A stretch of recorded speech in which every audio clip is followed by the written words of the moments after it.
Grand rising, grand arrival, grand return. Peace and blessings to the righteous and repentant alike. I am Sophia, Tayac of the AmaruKhan Band of Indians, and this is your daily transmutation report where we practice manipulating the incoming rays to the earth in a format that best serves our Creator. All right, today is Sunday, October the 13th, 6 a.m. Eastern Daylight Time, coming to you from the Sunshine State.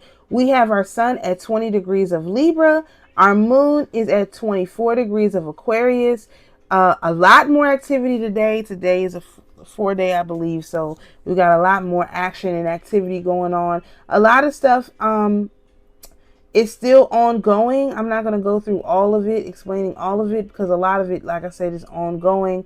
We have Chiron at 21 degrees of Aries, sextile Jupiter at 21 degrees of Gemini, trine Juno at 22 degrees of Libra, opposite Chiron, Juno, 22 degrees of Libra, opposite Chiron at 21 degrees of Aries. So that's a whole circuit right there of stuff that's going on. We have this square between Chiron and Mars and Juno, the same sort of energies, but in a square relationship to Mars. I would say that's almost like making changes that we really don't want to make, because Mars is in Cancer, so Mars can't fight back. The changes that Chiron is saying and the changes that Juno are saying, Mars is not in the position to fight back. So there's that. We have an inconjunct between Uranus, which is innovation, individuality, and disruption, and the black moon Lilith at 25 degrees of Libra, which is primal instincts, deepest desire, and shadow selves. So that's definitely checking that. Uranus is doing a check on that, a side eye, making sure that they doing what they're supposed to do over there. We also have Venus at 24 degrees of Scorpio in conjunct with Eris at 24 degrees of Aries. Eris, remember, is related to discord, strife, and need to assert one's authentic self. And they're in a side-eye relationship trying to see, are you expressing your authentic self? And Venus is about, love, beauty, and values. And so Venus is like, are you expressing your love and your beauty and your values? So that's kind of like a standoff. And we have an inconjunct between the moon, which is at 24 degrees of Aquarius, as I mentioned, and Vesta, which is at 23 degrees of Virgo. And Vesta is related to devotion, purity, and the sacred flame of oneself. So your emotions are side-eyeing your devotions and seeing if they are in alignment with who you are now, who you are becoming. We do have a square relationship between Venus at 24 degrees of Scorpio and the moon at 24 degrees of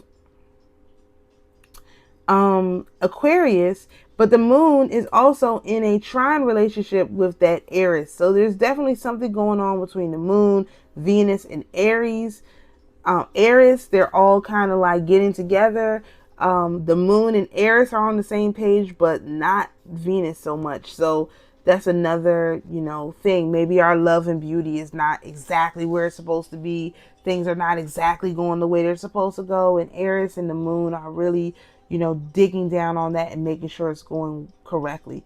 So if you would like a more in-depth look at the astrology, please refer to your favorite local astrologer who is able to help you with that. Okay.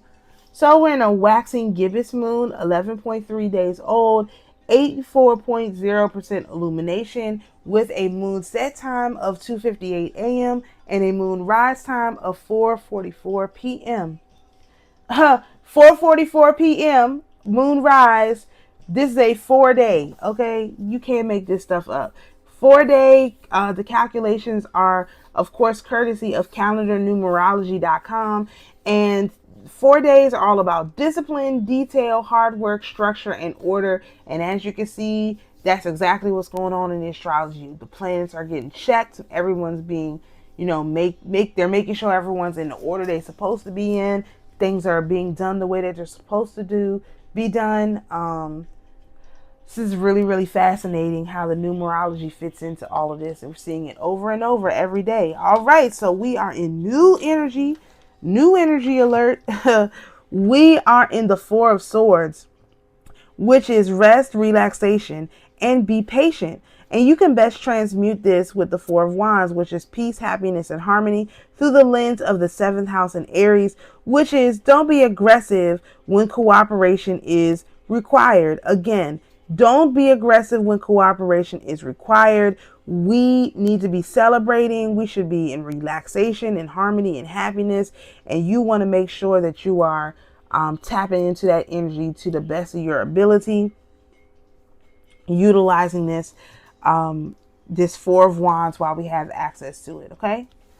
So for our North Node decan, we are in Two of Swords, or Two of Wands, which is our Jezebel card and our outside influence card, and that's plans, travel, and new ideas. You can best transmute this with the Two of Swords, which is our intuition card, that's solutions, difficulties, and indecisions, through the lens of the first house in Libra, which is to find yourself in others and look for your balance. So again, use your intuition to find exactly what you need to be doing. You need to be really, really keen on your intuition right now. It's going to help you achieve much success.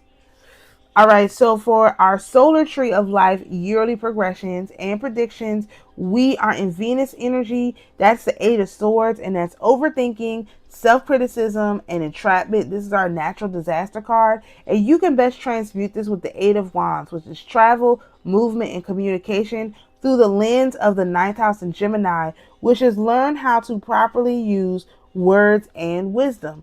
Again, this is about knowing when to hold them and knowing when to fold them.